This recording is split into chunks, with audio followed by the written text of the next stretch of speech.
ਸਤਿ ਸ਼੍ਰੀ ਅਕਾਲ ਜੀ। ਪੰਜਾਬੀ ਰੇਡੀਓ ਤੇ ਪੰਜਾਬੀ ਟੀਵੀ ਯੂਐਸਏ ਵੇਖਣਾ ਤੁਸੀਂ ਸ਼ੁਰੂ ਕਰ ਚੁੱਕੇ ਹੋ। ਇਸ ਸਮੇਂ ਪ੍ਰੋਗਰਾਮ ਲੈ ਕੇ ਹਾਜ਼ਰ ਹਾਂ ਖਬਰ ਤੇ ਨਜ਼ਰ।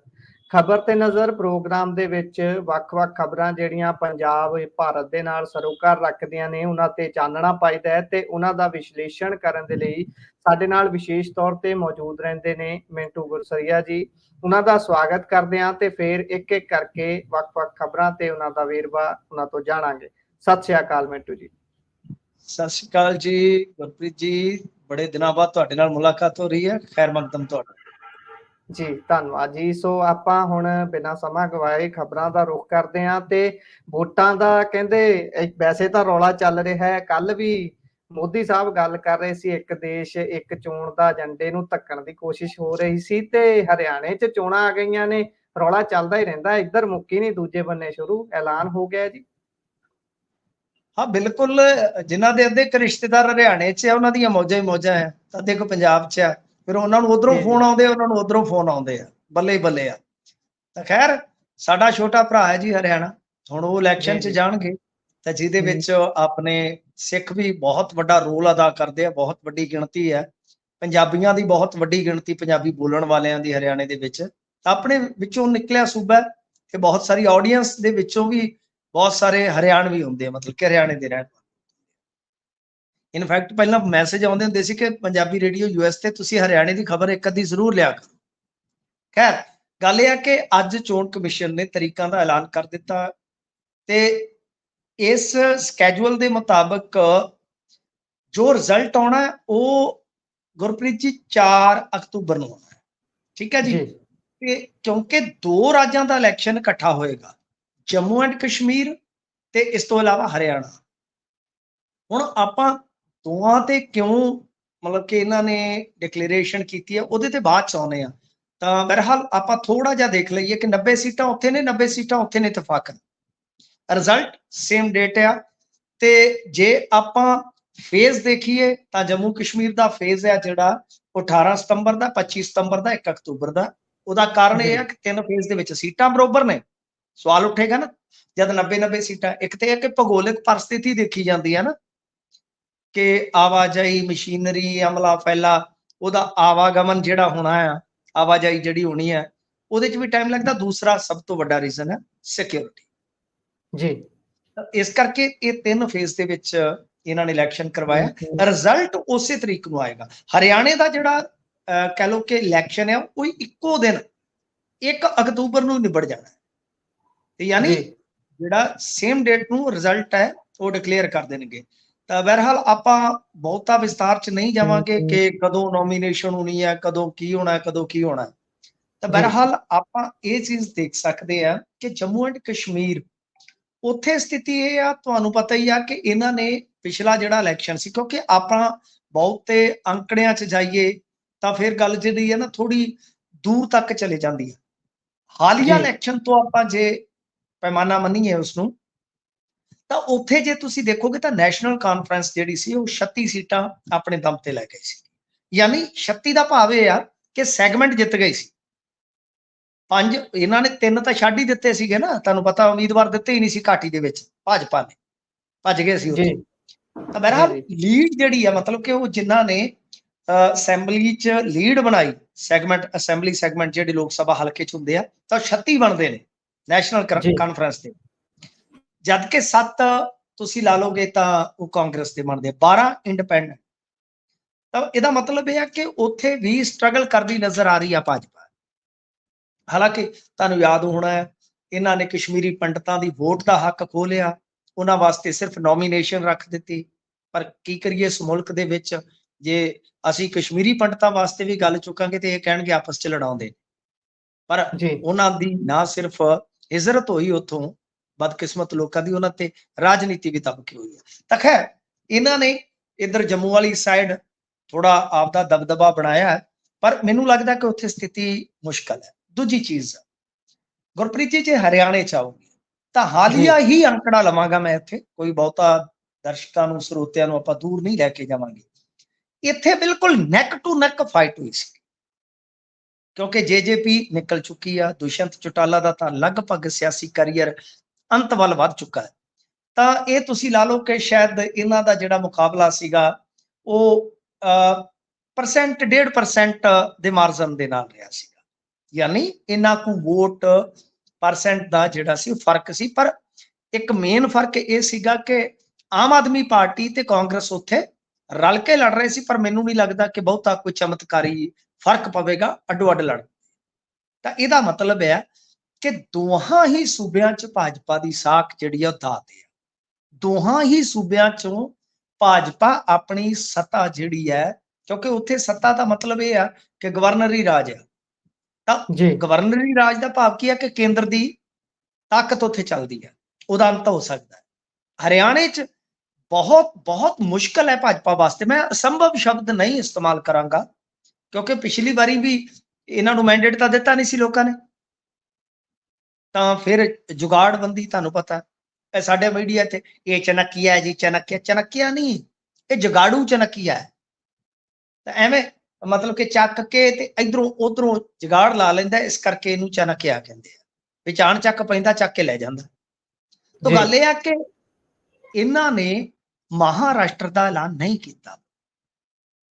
ਗੁਰਪ੍ਰੀਤ ਜੀ ਅਸਲ ਦੇ ਵਿੱਚ ਮਹਾਰਾਸ਼ਟਰ ਤੋਂ ਡਰ ਰਹੇ ਨੇ, ਕਿਉਂਕਿ ਇੱਥੇ ਕਹਿ ਲਓ ਕਿ ਜੇ ਆਪਾਂ ਵੇਖੀਏ ਤਾਂ ਇੱਕ ਇੱਕ ਦਾ ਵੀ ਮੁਕਾਬਲਾ ਰਹਿ ਗਿਆ ਤਾਂ ਕੋਈ ਫਰਕ ਨਹੀਂ ਹੈ। ਕਸ਼ਮੀਰ ਜੇ ਇਹਨਾਂ ਨੇ ਹਰਾ ਲਿਆ ਤੇ ਹਰਿਆਣਾ ਜਿੱਤ ਲਿਆ, ਕਹਿਣਗੇ ਜੀ ਇਹ ਹੈ ਉਹ ਹੈ ਫਲਾਂ ਟਮਕਾ। ਜੇ 2-0 ਹੁੰਦਾ ਚਲੋ ਫਿਰ ਬਹੁਤ ਵੱਡਾ ਫਰਕ ਪਵੇਗਾ, ਪਰ ਮਹਾਰਾਸ਼ਟਰ ਦੇ ਵਿੱਚੋਂ ਇਹਨਾਂ ਵਾਸਤੇ ਕੋਈ ਵੀ ਖੁਸ਼ਖਬਰੀ ਨਹੀਂ ਹੈ। ਜਿੰਨੀ ਮੇਰੀ ਜਾਣਕਾਰੀ ਹੈ, ਜਿੰਨਾ ਮੇਰਾ ਆਪਣਾ ਤਜਰਬਾ ਹੈ, ਕੋਈ ਇੱਕ ਦਹਾਕੇ ਦਾ ਦਹਾਕੇ ਤੁੱਤੇ ਦਾ, ਮੈਨੂੰ ਲੱਗਦਾ ਕਿ ਉੱਥੇ ਬਹੁਤ ਬੁਰੀ ਤਰ੍ਹਾਂ ਹਾਰ ਰਹੇ। ਹੁਣ ਇਹ ਕਰ ਕੀ ਰਿਹਾ? ਚੋਣ ਕਮਿਸ਼ਨ, ਕਿਉਂਕਿ ਇਹਨਾਂ ਦਾ ਪਿਆਦਾ, ਚੋਣ ਕਮਿਸ਼ਨ ਇਹਨਾਂ ਦੇ ਹੱਥਾਂ 'ਚ ਖੇਡਣ ਵਾਲੀ ਬਾਡੀ ਬਣ ਚੁੱਕਾ ਹੈ। ਹੁਣ ਇਹਨਾਂ ਨੇ ਕੀਤਾ ਕਿ ਵੈਸੇ ਤਾਂ ਇਹ ਇਲੈਕਸ਼ਨ ਇਕੱਠੇ ਹੋਣੇ ਸੀਗੇ, ਤਾਂ ਮਹਾਰਾਸ਼ਟਰ ਦਾ ਐਲਾਨ ਰੋਕ ਲਿਆ ਗਿਆ। ਕਿਉਂ? ਕਿਉਂਕਿ ਇੱਕ ਵਾਰੀ ਇਹ ਇਲੈਕਸ਼ਨ ਭੁਗਤਾ ਲੈਣਗੇ, ਫਿਰ ਨਰਿੰਦਰ ਮੋਦੀ ਸਾਹਿਬ ਉੱਥੇ ਆਰਾਮ ਨਾਲ ਰੈਲੀਆਂ ਕਰੀ ਜਾਊਗੇ। ਕਸ਼ਮੀਰ 'ਚ ਉਹਨਾਂ ਨੇ ਜਾਣਾ ਨਹੀਂ, 5-4 ਹਰਿਆਣੇ 'ਚ ਗੇੜੇ ਲਾ ਲੈਣਗੇ ਤੇ ਮਹਾਰਾਸ਼ਟਰ ਦੇ ਵਿੱਚ ਫਿਰ ਉਹੀ ਝੂਠ ਤੋਂ। ਇਸ ਤੋਂ ਇਲਾਵਾ ਉੱਥੇ ਕੱਖ ਨਹੀਂ ਵੱਟਿਆ ਜਾਣਾ। ਸੋ ਬਹੁਤ ਮੁਸ਼ਕਲ ਸਮਾਂ ਆਉਣ ਵਾਲਾ ਨਰਿੰਦਰ ਮੋਦੀ ਦਾ। ਮੈਂ ਜ਼ਿੰਮੇਵਾਰੀ ਨਾਲ ਇਹ ਗੱਲ ਕਹਿ ਰਿਹਾ ਗੁਰਪ੍ਰੀਤ ਜੀ, ਬਹੁਤ ਮੁਸ਼ਕਲ ਸਮਾਂ ਸ਼ੁਰੂ ਹੋ ਚੁੱਕਿਆ। ਅਗਲੇ ਸਾਲ ਫਿਰ ਇਸ ਤੋਂ ਔਖੇ ਇਲੈਕਸ਼ਨ ਆਉਣਗੇ। ਅਜੇ ਝਾਰਖੰਡ 'ਚ ਜਾਣਾ ਇਹਨਾਂ, ਉੱਥੇ ਡੀਕ ਰਹੇ ਆਦਿਵਾਸੀ, ਉੱਥੇ ਡੀਕ ਰਹੇ ਨੇ। ਸੋ ਇਸ ਵਾਸਤੇ ਮੈਨੂੰ ਲੱਗਦਾ ਕਿ ਇਹਨਾਂ ਨੇ ਮਹਾਰਾਸ਼ਟਰ ਦਾ ਐਲਾਨ ਜਿਹੜਾ ਹੈ ਉਹ ਛੱਡ ਕੇ ਕਰਨਾ, ਤਾਂ ਕਿ ਥੋੜਾ, ਜਿਵੇਂ ਤੁਹਾਨੂੰ ਯਾਦ ਹੋਣਾ ਗੁਜਰਾਤ ਹਿਮਾਚਲ ਦਾ ਇਲੈਕਸ਼ਨ ਤਾਂ ਉਦੋਂ ਵੀ ਇਸੇ ਤਰ੍ਹਾਂ ਹੋਇਆ ਸੀ। ਤੇ ਇਸੇ ਹੀ ਚੱਕਰ ਦੇ ਵਿੱਚ ਜੇ ਤੁਸੀਂ ਦੇਖੋਗੇ ਤੇ ਆਪਣੀਆਂ ਜ਼ਿਮਨੀ ਚੋਣਾਂ ਦਾ ਐਲਾਨ ਵੀ ਜਿਹੜਾ ਟਾਲਿਆ ਗਿਆ, ਕਿਉਂਕਿ 6 ਮਹੀਨਿਆਂ ਦੇ ਵਕਫੇ ਦੇ ਅੰਦਰ ਅੰਦਰ ਉਹ ਹੋਣੀਆਂ ਨੇ। ਅੱਜ ਚੋਣ ਕਮਿਸ਼ਨ ਨੇ ਕਿਹਾ ਕਿ ਅਸੀਂ ਕਰਵਾਵਾਂਗੇ, 6 ਮਹੀਨਿਆਂ ਦੇ ਅੰਦਰ ਅੰਦਰ ਹੀ ਕਰਵਾਵਾਂਗੇ। ਇਟ ਮੀਨ ਗੁਰਪ੍ਰੀਤ ਜੀ, ਇਹਦਾ ਮਤਲਬ ਇਹ ਹੋਆ ਕਿ ਮਹਾਰਾਸ਼ਟਰ ਦਾ ਐਲਾਨ ਜਲਦੀ ਹੋ ਜਾਏਗਾ, ਥੋੜਾ ਟਾਈਮ ਪਾ ਕੇ। ਜੀ, ਸੋ ਕੁੱਲ ਮਿਲਾ ਕੇ ਜੇ ਹਿਸਾਬ ਲਾਈਏ ਭਾਜਪਾ ਵਾਲਿਆਂ ਲਈ ਤੇ ਖਾਸ ਤੌਰ ਤੇ ਮੋਦੀ ਸਾਹਿਬ ਲਈ ਬਹੁਤ ਹੀ ਟੇਢੀ ਖੀਰ ਹੋਣ ਵਾਲੀ ਹੈ। ਬਣਦਾ ਕੀ ਹੈ ਤਾਂ ਸਮਾਂ ਬਿਆਨ ਕਰੂਗਾ। ਸੋ ਅੱਗੇ ਬਿਲਕੁਲ ਦਾਲ ਇਹਨਾਂ ਦੀ ਪਤਲੀ ਹੈ, ਉਹਦੇ ਵਿੱਚ ਲੂਣ ਮਿਰਚ ਮਸਾਲਾ ਕੁਝ ਜ਼ਿਆਦਾ ਨਹੀਂ ਹੈ ਜੀ। ਸੋ ਹੁਣ ਆਈਏ ਆਪਾਂ ਪੰਜਾਬ ਵੱਲ। ਗੱਲ ਮਾਨ ਸਾਹਿਬ ਦੀ ਕਰਦੇ ਹਾਂ। ਸਟੇਜਾਂ ਤੋਂ ਬੜੇ ਲੋਕਾਂ ਤੇ ਤੰਜ ਕੱਸਦੇ ਰਹਿੰਦੇ ਸੀ, ਬੜਾ ਫਸਾਉਂਦੇ ਸੀ, ਗੱਲਾਂ ਹੁੰਦੀਆਂ ਸੀ ਕਿ ਐ ਹੁੰਦਾ ਉਹ ਹੁੰਦਾ, ਸਿਆਸਤਦਾਨ ਤਾਂ ਐ ਕਰਦੇ ਨੇ। ਪਰ ਹੁਣ ਜਦੋਂ ਆਪ ਫਸੇ ਨੇ ਤਾਂ ਤਵੇ ਤੇ ਤਵਾ ਲੱਗ ਰਿਹਾ ਹੈ ਤੇ ਲੋਕ ਸਵਾਦ ਲੈ ਰਹੇ ਨੇ। ਕੀ ਹੈ ਜੀ ਖਬਰ ਦਾ ਵੇਰਵਾ? ਦੇਖੋ, ਤੁਹਾਨੂੰ ਪਤਾ ਹੀ ਹੋਣਾ, ਤੁਹਾਡੇ ਸ਼ਹਿਰ ਦੇ ਵਿੱਚ ਰਹਿੰਦੇ ਨੇ ਅੱਜ ਕੱਲ, ਤੁਹਾਡੇ ਨਾਲ ਤੇ ਪ੍ਰੇਮ ਪਿਆਰ ਹੀ ਇਹਨਾਂ ਦਾ ਬਹੁਤ ਆ। ਇਲੂ ਇਲੂ ਕਰਦੇ ਹੋ ਤੁਸੀਂ, ਬਹੁਤ ਤੁਹਾਨੂੰ ਤਾਂ ਵਧੀਆ ਹੋਈਆਂ ਨੇ ਜੀ। ਤੇ ਖੈਰ ਗੱਲ ਇਹ ਆ ਕਿ ਤੁਹਾਡੇ ਸ਼ਹਿਰ ਦੇ ਵਿੱਚੋਂ ਤੇ ਇਹ ਵੀ ਖਬਰ ਆ ਰਹੀ ਸੀ ਕਿ ਕੋਠੀ ਵੀ ਬਦਲਣ ਜਾ ਰਹੇ ਨੇ ਜੀ। ਬਾਕੀ ਇਹ ਕੱਲ ਆਏ ਸਨ ਇੱਥੇ ਜਲੰਧਰ, ਤੁਹਾਨੂੰ ਪਤਾ ਰਾਜ ਪੱਧਰੀ ਸਮਾਗਮ ਹੁੰਦਾ ਇੱਕ, ਤਾਂ ਉਹਦੇ ਵਿੱਚ ਮੁੱਖ ਮੰਤਰੀ ਸਾਹਿਬ ਜਾਂਦੇ ਨੇ। ਇਹ ਕੱਲ ਗਏ ਨੇ ਤੇ ਇਹ ਇੱਕ ਹੋਰ ਹੀ ਆਲਾ ਜਿਹਾ ਬਣਾਇਆ ਇਹਨਾਂ ਨੇ ਸ਼ੀਸ਼ੇ ਦਾ, ਉਹਦੇ ਵਿੱਚ ਖਲੋਤੇ ਸਨ। ਉਹ ਕਹਿੰਦੇ ਕਿ ਬਈ ਬੁਲਟ ਪ੍ਰੂਫ ਆ ਜੀ, ਤੇ 16-17 ਲੱਖ ਦਾ ਬਣਿਆ। ਸੁਖਪਾਲ ਸਿੰਘ ਖਹਿਰਾ ਕਹਿੰਦੇ ਮੇਰੇ ਕੋਲ ਬਿੱਲ ਨਹੀਂ ਹੈਗਾ, ਉਹਨਾਂ ਕੋਲ ਹੋਵੇ ਤੇ ਪਤਾ ਨਹੀਂ। ਉਹ ਤਾਂ ਬਿੱਲ ਦਿਖਾ ਰਹੇ, ਅਸੀਂ ਕਹਿ ਰਹੇ ਹਾਏ ਮੇਰਾ ਦਿਲ, ਹਾਏ ਮੇਰਾ ਦਿਲ। ਦਿਲ ਫੜ ਕੇ ਬਹਿ ਰਹੇ ਨੇ ਪੰਜਾਬ, ਕਿ ਬਣ ਕੀ ਰਿਹਾ। ਅੱਛਾ, ਜੀ ਉਹਦੇ ਤੇ ਫਿਰ ਲੋਕ ਮਜ਼ੇ ਲੈਂਦੇ ਆ। ਕੰਧਾਂ ਉੱਚੀਆਂ ਕਰਾ ਕੇ ਕੱਚ ਲਾ ਲਿਆ, ਨਹੀਂ ਹੁਣ ਤੈਨੂੰ ਡਰ ਲੱਗਦਾ। ਮਸਲਾ ਇਦਾਂ ਦਾ ਜੀ ਬਣਿਆ ਪਿਆ। ਗੱਲ ਇਹ ਆ ਕਿ ਇਹਨਾਂ ਨੇ ਆਪੋਜੀਸ਼ਨ ਦੇ ਵਿੱਚ ਹੁੰਦਿਆਂ, ਆਪੋਜ਼ਿਟ ਰਾਜਨੀਤੀ ਦੇ ਚਲਦਿਆਂ ਬਥੇਰਾ ਕੁਝ ਬੋਲਿਆ ਹੈ। ਜਦੋਂ ਤੁਸੀਂ ਬਹੁਤ ਕੁਝ ਬੋਲਿਆ ਹੋਵੇ ਨਾ, ਤਾਂ ਫਿਰ ਬਹੁਤ ਕੁਝ ਤੁਹਾਨੂੰ ਦੇਣਾ ਆ ਜਾਂਦਾ ਹੈ। ਇਹ ਕਹਿੰਦੇ ਹੁੰਦੇ ਸਨ, ਇੰਨੀ ਸਿਕਿਉਰਿਟੀ, ਇਹ ਨਾ ਡਰਿਆ ਤੇ ਮੁਰਗੀ ਖਾਨਾ ਖੋਲ ਲੋ। ਤਾਂ ਗੱਲ ਇਹ ਆ ਕਿ ਹੁਣ ਸੁਖਪਾਲ ਸਿੰਘ ਖਹਿਰਾ ਹੋਰੀ ਕਹਿੰਦੇ ਕਿ ਮੁਰਗੀ ਖਾਨੇ ਦਾ ਰੀਬਨ ਕਿੱਦਣ ਕੱਟਣਾ ਹੈ। ਜੀ ਕੋਈ ਜਵਾਬ ਨਹੀਂ। ਦੇਖੋ, ਮੈਂ ਇਸ ਨੂੰ ਇੱਕ ਵੱਖਰੇ ਆਸਪੈਕਟ ਤੋਂ ਲੈਣਾ ਕਿ ਸਿਕਿਉਰਿਟੀ ਕੰਸਰਨ ਰਹੇਗਾ। ਸਿਕਿਉਰਿਟੀ ਕੰਸਰਨਡ ਜਿਹੜੀਆਂ ਏਜੰਸੀਆਂ ਰਹਿੰਦੀਆਂ ਨੇ, ਮਸਲਾ ਇਹ ਆ ਕਿ ਬਈ ਠੀਕ ਆ, ਜੇ 800,000 ਬੰਦਾ, ਤੁਸੀਂ ਨਾ ਗੌਰ ਦੇ ਨਾਲ ਗੁਰਪ੍ਰੀਤ ਜੀ ਉਸ ਤਸਵੀਰ ਤੇ ਜਾਓ, ਜਿਹੜੀ ਉਹ ਜੀ ਕਹਿ ਲਓ ਕਿ ਸ਼ੀਸ਼ੇ ਦਾ ਖੁੱਡਾ ਜਿਹਾ ਬਣਿਆ, ਜਿਹਦੇ ਵਿੱਚ ਮਾਨ ਸਾਹਿਬ ਵੜ ਕੇ, ਮਤਲਬ ਕਿ ਆਲੇ ਦੁਆਲੇ ਸ਼ੀਸ਼ਾ ਜਿਹਾ ਲਾ ਕੇ ਤੇ ਆਜ਼ਾਦੀ ਮੁਬਾਰਕ ਕਹਿ ਰਹੇ ਆ। ਤੁਸੀਂ ਦੇਖੋ, ਮੈਂ ਉਹ ਤਸਵੀਰ ਨੂੰ ਨਾ ਡਾਊਨਲੋਡ ਕੀਤਾ ਜੀ ਤੇ ਸੱਚ ਜਾਣਿਓ, ਇੱਕ ਵੀ ਸਿਵਿਲੀਅਨ ਉਹਦੇ ਚ ਤੁਹਾਨੂੰ ਨਜ਼ਰ ਨਹੀਂ ਆਏਗਾ। ਸੰਦੀਪ ਜਿਹੜੇ ਹੈਗੇ ਨੇ IPS, ਉਹ ਨਜ਼ਰ ਆ ਰਹੇ ਨੇ, ਹੋਰ ਤੇ ਸਾਰੇ ਹੀ ਸਿਕਿਉਰਿਟੀ ਵਾਲੇ ਆ।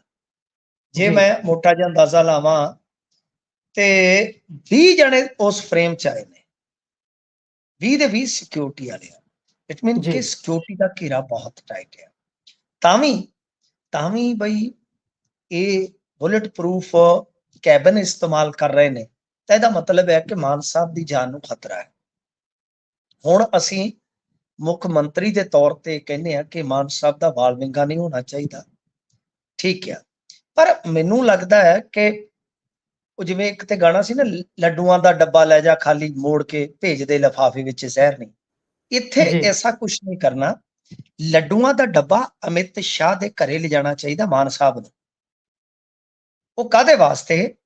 ਕਿ ਇਹ ਲੱਡੂ ਫੜਾ ਕੇ ਉੱਥੇ ਧੰਨਵਾਦ ਕਰਨ ਕਿ ਤੁਸੀਂ ਮੈਨੂੰ ਪੈਰਿਸ 'ਚ ਜਾਣ ਤੋਂ ਰੋਕ ਕੇ ਬਹੁਤ ਵਧੀਆ ਕੀਤਾ। ਜਿਹੜਾ ਮੁੱਖ ਮੰਤਰੀ ਆਪਣਾ, ਹੁਣ ਗ੍ਰਹਿ ਸ਼ਹਿਰ ਵੀ ਇਹਨਾਂ ਦਾ ਜਲੰਧਰ ਹੈ, ਜਿਹੜਾ ਮੁੱਖ ਜੀ ਜੀ ਮੰਤਰੀ ਆਪਣੇ ਹੋਮ ਸਟੇਟ ਦੇ ਵਿੱਚ, ਆਪਣੀ ਹੋਮ ਸਿਟੀ ਦੇ ਵਿੱਚ ਇੰਨੇ ਵੱਡੇ ਸੁਰੱਖਿਆ ਦੇ ਬੰਦੋਬਸਤ ਦੇ ਵਿੱਚ, Z+ ਸਿਕਿਉਰਿਟੀ ਦੇ ਵਿੱਚ ਉਹ ਸੁਰੱਖਿਅਤ ਨਹੀਂ ਹੈ, ਉੱਥੇ ਤੇ ਕੋਈ ਵੀ ਸਾਡੇ ਮੁੱਖ ਮੰਤਰੀ ਦੀ ਗੱਲ ਤੇ ਗੁਲੇਲ ਲਾ ਸਕਦਾ, ਗੁਲਾਲ ਲਾ ਸਕਦਾ, ਕਿਉਂਕਿ ਉੱਥੇ ਤੇ ਜਾਣਾ ਹੀ ਕੁਛ ਨਹੀਂ।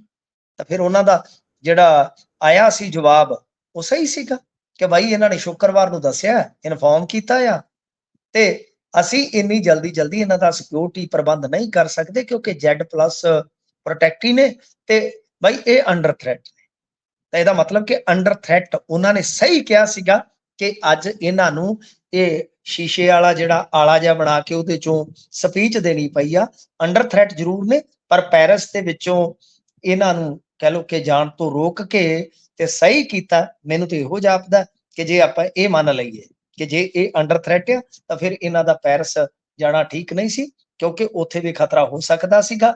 ਤਾਂ ਕੁੱਲ ਮਿਲਾ ਕੇ ਆਪਾਂ ਕਹਿ ਸਕਦੇ, ਇੱਕ ਪਾਸੇ ਕਹਿਣਾ ਕਿ ਪੰਜਾਬ ਦੇ ਵਿੱਚ ਐਵਰੀਥਿੰਗ ਇਜ਼ ਓਕੇ, ਪਰ ਦੂਸਰੇ ਪਾਸੇ ਏਦਾਂ ਸਪੀਚ ਵੀ ਆਜ਼ਾਦੀ ਦੀ ਲੁੱਕ ਕੇ ਦੇਣੀ, ਮਤਲਬ ਕਿ ਬਚ ਕੇ ਦੇਣੀ, ਤਾਂ ਤੁਸੀਂ ਸਮਝ ਸਕਦੇ ਹੋ ਕਿ ਬਹੁਤ ਕੁਝ ਹੈ ਜਿਹੜਾ ਉਹ ਕਿਤੇ ਨਾ ਕਿਤੇ ਕਹਿ ਲਓ ਕਿ ਪਰਦੇ ਦੇ ਅੰਦਰ ਇਹਨਾਂ ਨੂੰ ਵੀ ਪਤਾ, ਤੇ ਹੁਣ ਖੁੱਲ ਕੇ ਆਪਣੇ ਵਰਗਿਆਂ ਨੂੰ ਵੀ ਪਤਾ ਲੱਗਦਾ ਪਿਆ। ਜੀ, ਸੋ ਇਹ ਤਾਂ ਹੈ। ਇੱਕ ਪਾਸੇ ਇਹਦੇ ਕਈ ਪੱਖ ਨਿਕਲ ਕੇ ਸਾਹਮਣੇ ਆ ਰਹੇ ਨੇ, ਕਈ ਤਰ੍ਹਾਂ ਦੀਆਂ ਗੱਲਾਂ ਹੋ ਰਹੀਆਂ ਨੇ। ਕਿਤੇ ਤਾਂ ਕੋਈ ਕਹਿ ਰਿਹਾ ਵੀ ਇਹ ਪੁਲਿਸ ਵਾਲਿਆਂ ਨੇ ਵੀ ਆਪਣੀ ਕਰਨੀ ਹੁੰਦੀ ਹੈ, ਆਪਣੇ ਵੱਲੋਂ ਕਈ ਪੱਖ ਪੂਰੇ ਕਰਨੇ ਹੁੰਦੇ, ਉਹਨਾਂ ਨੇ ਕੀਤਾ।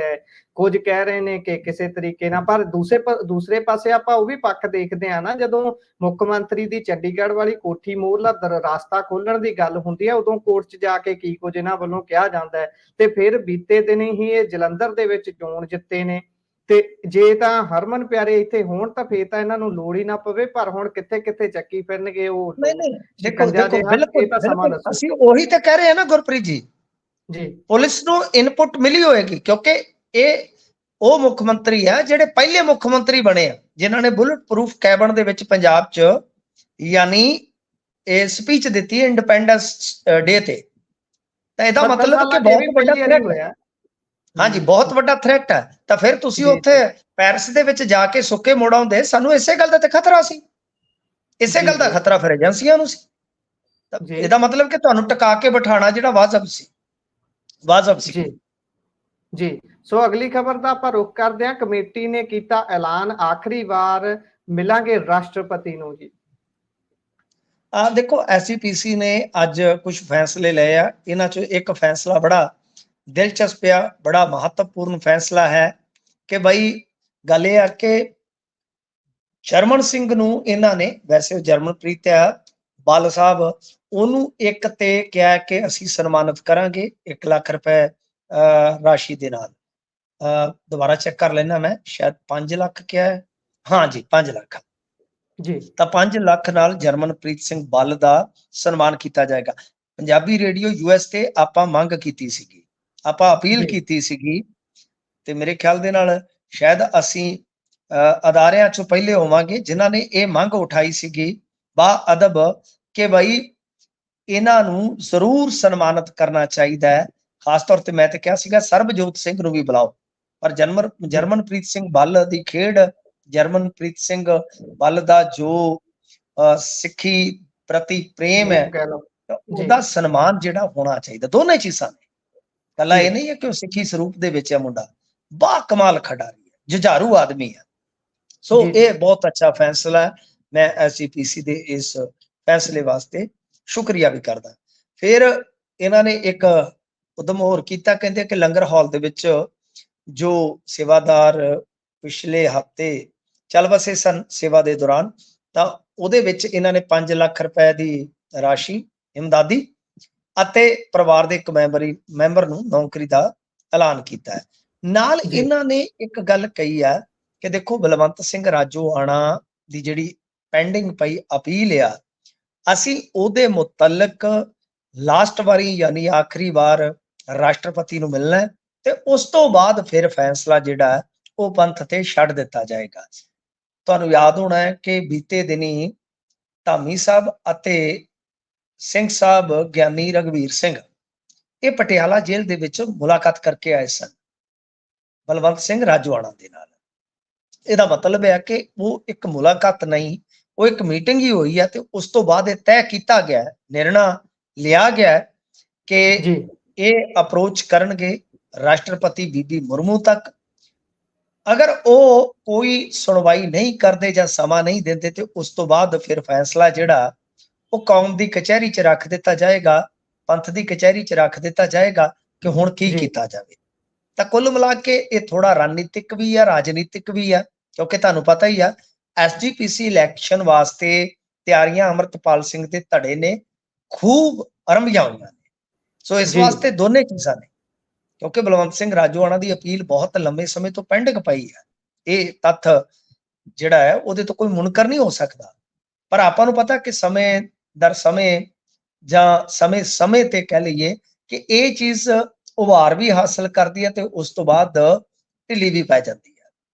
ਤਾਂ ਬਹਰਹਾਲ ਕਦੋਂ ਦਾ ਸਮਾਂ ਮਿਲਦਾ ਹੈ, ਕਦੋਂ ਮੁਲਾਕਾਤ ਹੁੰਦੀ ਹੈ ਤੇ ਫਿਰ ਉਸ ਮੁਲਾਕਾਤ ਤੋਂ ਬਾਅਦ ਕੀ ਨਿਰਣਾ ਲਿਆ ਜਾਂਦਾ, ਇਹਦੇ ਤੇ ਨਜ਼ਰ ਬਣੀ ਰਹੇਗੀ। ਪਰ ਚੰਗੇ ਫੈਸਲੇ ਕੁਝ ਲੈ ਗਏ ਨੇ ਤੇ ਜਿਹਦੇ ਵਿੱਚੋਂ ਜਰਮਨਪ੍ਰੀਤ ਸਿੰਘ ਬੱਲ ਨੂੰ ਸਨਮਾਨਿਤ ਕਰਨਾ ਬਹੁਤ ਅੱਛਾ ਉਦਮ ਹੈ। ਜੀ। ਸੋ ਅੱਗੇ ਦਾ ਰੁਖ ਕਰਦੇ ਹਾਂ। ਅੰਮ੍ਰਿਤਸਰ ਤੋਂ ਹੀ ਅਗਲੀ ਖਬਰ ਹੈ, ਜਿੱਥੇ ਨਿਸ਼ਾਨ ਸਾਹਿਬ ਦੀ ਬੇਅਦਬੀ ਦਾ ਮਾਮਲਾ ਸਾਹਮਣੇ ਆਇਆ ਜੀ। ਦੇਖੋ, ਇਹ ਅੰਮ੍ਰਿਤਸਰ ਦੀ ਬੁੱਕਲ ਦੇ ਵਿੱਚ ਹੈ, ਗੁਰੂ ਕੀ ਬਡਾਲੀ ਇਤਿਹਾਸਕ ਨਗਰ ਆ, ਹੁਣ ਤੇ ਕਾਰਪੋਰੇਸ਼ਨ ਦੀ ਜਗ੍ਹਾ ਬਣ ਗਈ ਆ। ਇਹਦੇ ਵਿੱਚ ਸਾਂਝੀ ਜ਼ਮੀਨ ਦਾ ਰੌਲਾ ਆ। ਕੋਈ ਪਰਿਵਾਰ ਆ ਜਾਂ ਕਹਿ ਲਓ ਕਿ ਕੁਝ ਘਰ ਹੋਣਗੇ ਜਿਹੜੇ ਇਸ ਜ਼ਮੀਨ ਨੂੰ ਲੰਮੇ ਸਮੇਂ ਤੋਂ ਵਾਹੁੰਦੇ ਪਏ ਆ।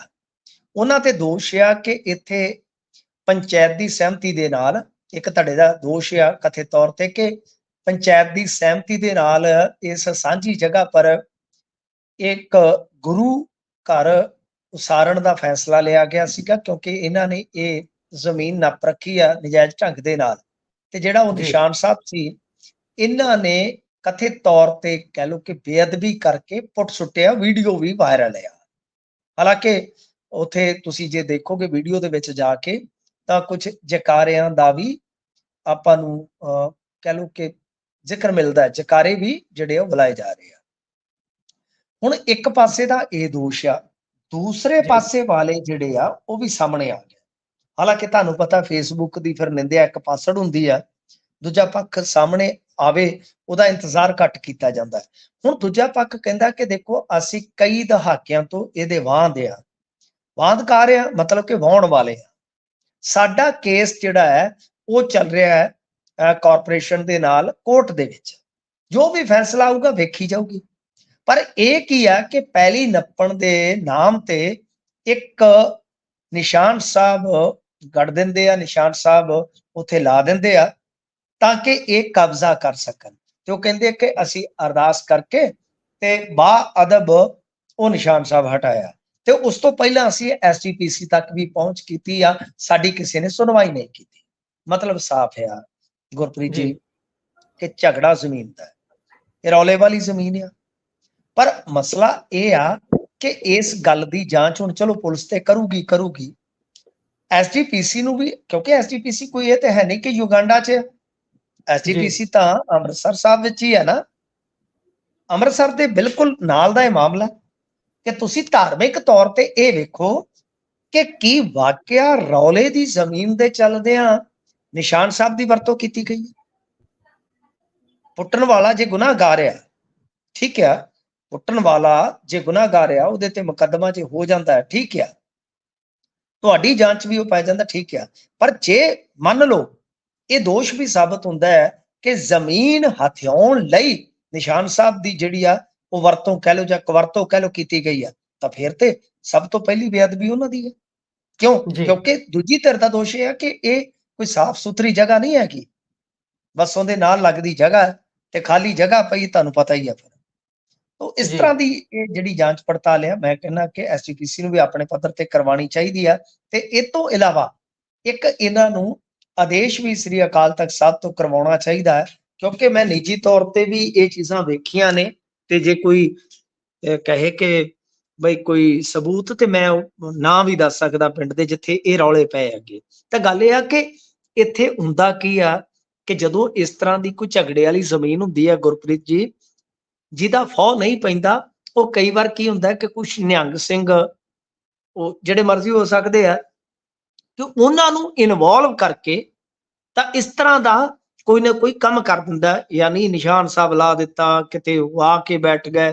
ਕਈ ਥਾਵਾਂ ਤੇ ਮੈਂ ਤੁਹਾਨੂੰ ਸ਼ਹਿਰ ਦਾ ਨਾਮ ਵੀ ਦੱਸ ਦੇਣਾ, ਉਹ ਮਾਮਲਾ ਕਿਉਂਕਿ ਕੋਰਟ 'ਚ ਗਿਆ ਸੀ, ਔਨ ਰਿਕਾਰਡ ਆ ਫਾਜ਼ਿਲਕਾ ਦੇ ਬਾਹਰ ਇੱਕ ਨੌਰਾ ਸੀਗਾ, ਨੌਰੇ ਦਾ ਝਗੜਾ ਸੀ ਜੀ। ਉੱਥੇ ਰਾਤੋਂ ਰਾਤ ਨਾ ਸਿਰਫ ਦੂਜੀ ਧਿਰ ਨੇ ਆ ਕੇ ਨਿਸ਼ਾਨ ਸਾਹਿਬ ਲਾ ਦਿੱਤਾ, ਬਲਕਿ ਪ੍ਰਕਾਸ਼ ਕਰ ਦਿੱਤਾ। ਤਾਂ ਉਹਨਾਂ ਨੇ ਫਿਰ ਕੋਰਟ 'ਚ ਰਸਾਈ ਕੀਤੀ ਸੀ। ਬਾਅਦ 'ਚ ਉਹਨਾਂ ਦਾ ਕੀ ਰਾਜੀਨਾਮਾ ਹੋਇਆ, ਕੀ ਨਿਬੜਿਆ, ਮੈਨੂੰ ਨਹੀਂ ਪਤਾ, ਕਿਉਂਕਿ ਕਈ ਸਾਲ ਪਹਿਲਾਂ ਦਾ ਮਾਮਲਾ ਹੈ।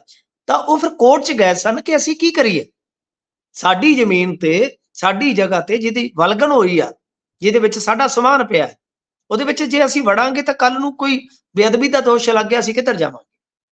ਸੋ ਇਸ ਕਰਕੇ ਮਤਲਬ ਕਿ ਇਹ ਚੀਜ਼ ਜਿਹੜੀ ਹੈ ਐਸਜੀਪੀਸੀ ਨੂੰ ਬਰੀਕੀ ਨਾਲ ਵੇਖਣ ਦੀ ਜ਼ਰੂਰਤ ਆ।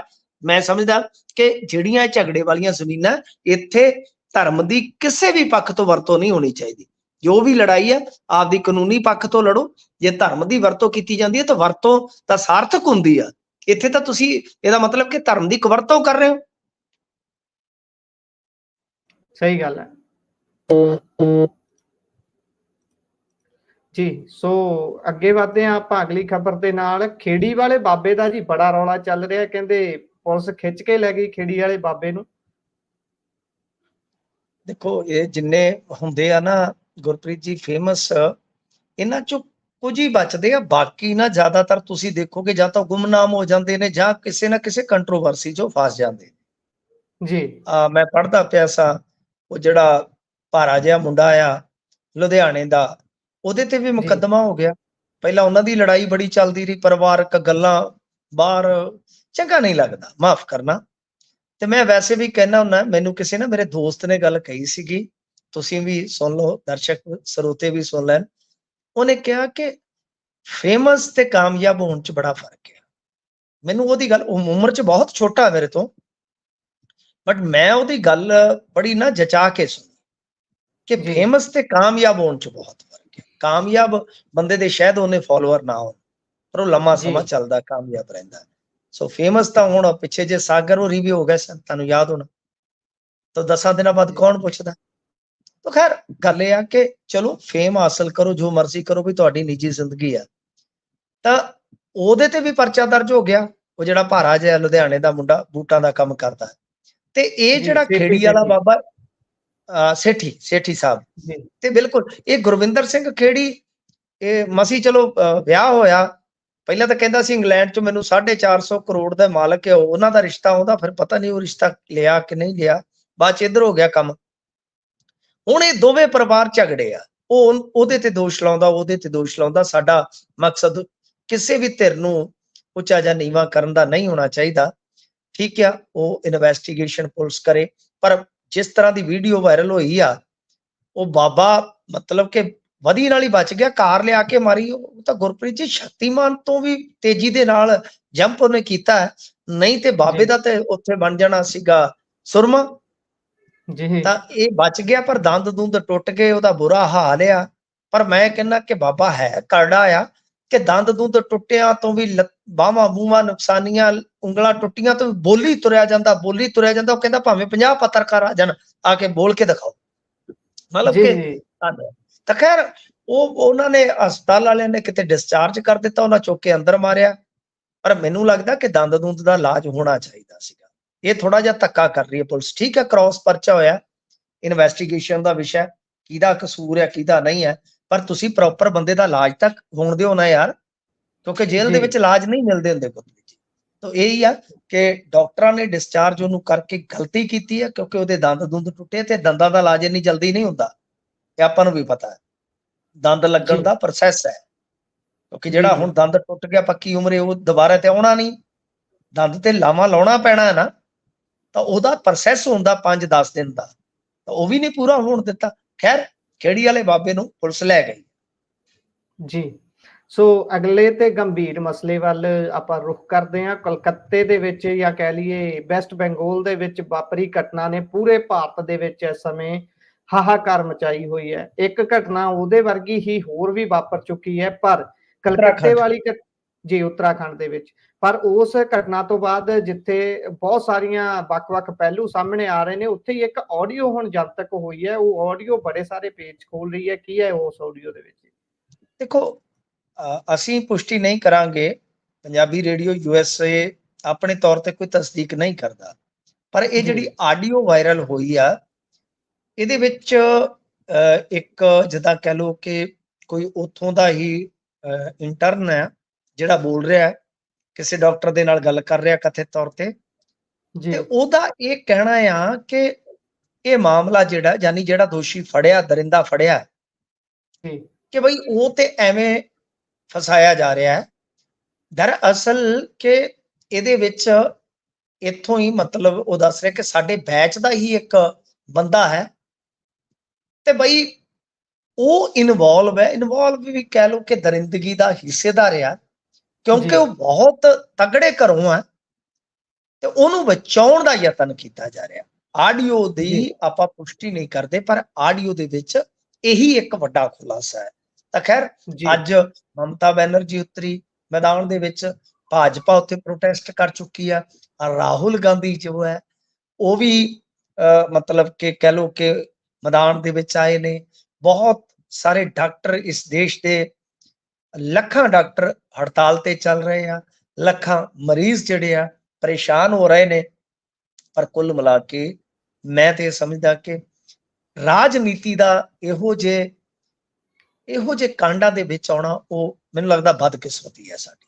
ਹੋਣਾ ਤੇ ਇਹ ਚਾਹੀਦਾ ਕਿ ਨਿਆਂ ਹੋਵੇ, ਨਿਆਂ ਮਿਲਣਾ ਚਾਹੀਦਾ। ਮਾਮਲਾ ਪੇਚੀਦਾ ਹੁੰਦਾ ਜਾ ਰਿਹਾ ਹੈ, ਤੇ ਗੁਰਪ੍ਰੀਤ ਜੀ ਉਮੀਦ ਕਰਦੇ ਆ ਕਿ ਨਿਆਂ ਮਿਲੇਗਾ।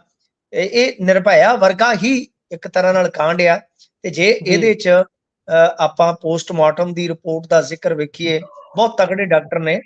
ਇਨਫੈਕਟ ਜੇ ਆਪਾਂ ਕਹਿ ਲਈਏ ਕਿ ਜਿਹੜੇ ਗਵਰਨਮੈਂਟ ਡਾਕਟਰ ਐਸੋਸੀਏਸ਼ਨ ਦੇ ਜਨਰਲ ਸੈਕਟਰੀ ਵੀ ਆ, ਸਵਰਨ ਗੋਸਵਾਮੀ, ਉਹਨਾਂ ਨੇ ਵੀ ਸ਼ੱਕ ਜਤਾਇਆ ਸੀ ਕਿ 151 ml ਜੋ ਸੀਮਨ ਪਾਇਆ ਗਿਆ ਜੀ, ਤਾਂ ਇਹ ਇੱਕ ਬੰਦੇ ਦਾ ਨਹੀਂ ਹੋ ਸਕਦਾ ਡੈਡ ਬੋਡੀ 'ਚ। ਇਹ ਬਹੁਤ ਵੱਡੀ ਗੱਲ ਕਹੀ, ਤੇ ਕਹਿੰਦੇ ਕਿ ਦੋਵੇਂ ਲੱਤਾਂ ਵੀ ਟੁੱਟੀਆਂ ਸਨ। ਇੱਕ ਬੰਦਾ ਇੱਕ ਕਹਿ ਲਓ ਕਿ ਲੜਕੀ ਦੇ ਨਾਲ ਜਿਹੜੀ 30 ਸਾਲ ਦੀ ਯੰਗ ਲੜਕੀ ਆ ਜਿਹਨੇ ਬਹੁਤ ਜ਼ਿਆਦਾ ਸੰਘਰਸ਼ ਕੀਤਾ, ਇੱਕ ਬੰਦਾ ਕੀ ਇਸ ਦਰਿੰਦਗੀ ਨੂੰ ਅੰਜਾਮ ਦੇ ਕੇ ਗਿਆ ਜਾਂ ਉਹਦੇ ਹੋਰ ਨਾਲ ਦੇ ਦਰਿੰਦੇ ਨੇ ਜਿਨ੍ਹਾਂ ਨੂੰ ਬਚਾਉਣ ਦਾ ਯਤਨ ਕੀਤਾ ਜਾ ਰਿਹਾ। ਇਹ ਹੁਣ ਸੈਂਟਰਲ ਏਜੰਸੀ ਤੇ ਆਪਾਂ ਛੱਡ ਦਿੰਦੇ ਹਾਂ। CBI ਅੱਜ ਜੋ ਸਾਬਕਾ ਪ੍ਰਿੰਸੀਪਲ ਹੈ ਇਸ ਕਾਲਜ ਦਾ, ਯਾਨੀ ਇਹ ਮੈਡੀਕਲ ਕਾਲਜ ਹੈ ਨਾ, ਉਹਨੂੰ ਵੀ ਹਿਰਾਸਤ 'ਚ ਲੈ ਚੁੱਕੀ ਹੈ। ਜੀ, ਸੋ ਤੱਥ ਨਵੇਂ-ਨਵੇਂ ਨਿਕਲ ਕੇ ਸਾਹਮਣੇ ਆ ਰਹੇ ਨੇ। ਹਾਲਾਂਕਿ ਇਹ ਕਥਿਤ ਆਡੀਓ ਜਿਹੜੀ ਹੈ ਉਸ ਦਾ ਜ਼ਿਕਰ ਤੁਹਾਡੇ ਨਾਲ ਕੀਤਾ ਹੈ। ਸੋ ਮਿੰਟੂ ਜੀ, ਤੁਸੀਂ ਖਬਰਾਂ ਤੇ ਚਾਨਣਾ ਪਾਇਆ, ਬਹੁਤ ਉਮਦਾ ਜਾਣਕਾਰੀ ਸਾਰਿਆਂ ਨਾਲ ਸਾਂਝੀ ਕੀਤੀ। ਬਹੁਤ-ਬਹੁਤ ਧੰਨਵਾਦ ਜੀ। ਸਤਿ ਸ਼੍ਰੀ ਅਕਾਲ। ਸਤਿ ਸ੍ਰੀ ਅਕਾਲ। ਸੋ ਇਹ ਸਨ ਸਾਡੇ ਨਾਲ ਮਿੰਟੂ ਗੁਰਸਰੀਆ ਜੀ, ਜਿਨ੍ਹਾਂ ਨੇ ਪ੍ਰੋਗਰਾਮ ਖਬਰ ਤੇ ਨਜ਼ਰ ਵਿੱਚ ਵੱਖ-ਵੱਖ ਖਬਰਾਂ ਦੇ ਉੱਪਰ ਨਜ਼ਰ ਮਾਰਦਿਆਂ ਝਾਤ ਪਵਾਈ ਹੈ ਕਿ ਕੀ ਕੁਝ ਪੰਜਾਬ ਦੇ ਵਿੱਚ ਤੇ ਭਾਰਤ ਭਰ ਦੇ ਵਿੱਚ ਚੱਲ ਰਿਹਾ ਹੈ, ਅਤੇ ਵੱਖ-ਵੱਖ ਖਬਰਾਂ ਦੇ ਵਿਸਥਾਰ ਦੇ ਵਿੱਚ ਜਾਂਦਿਆਂ ਹੋਇਆਂ ਅਹਿਮ ਜਾਣਕਾਰੀਆਂ ਤੁਹਾਡੇ ਨਾਲ ਸਾਂਝੀਆਂ ਕੀਤੀਆਂ ਨੇ। ਪ੍ਰੋਗਰਾਮ ਤੁਹਾਨੂੰ ਕਿਹੋ ਜਿਹਾ ਲੱਗਿਆ, ਤੁਸੀਂ ਆਪਣੇ ਵਿਚਾਰ ਰਾਏ ਟਿੱਪਣੀਆਂ ਸਾਡੇ ਵੱਖ-ਵੱਖ ਸੋਸ਼ਲ ਮੀਡੀਆ ਪਲੇਟਫਾਰਮਸ ਦੇ ਜ਼ਰੀਏ ਸਾਡੇ ਨਾਲ ਸਾਂਝੇ ਕਰ ਸਕਦੇ ਹੋ। ਤੇ ਅਗਲੇ ਪ੍ਰੋਗਰਾਮ ਲਗਾਤਾਰਤਾ ਦੇ ਵਿੱਚ ਸੁਣਨ ਦੇ ਲਈ ਤੁਸੀਂ ਜੁੜੇ ਰਹੋ ਪੰਜਾਬੀ ਰੇਡੀਓ USA ਦੇ ਨਾਲ। ਧੰਨਵਾਦ।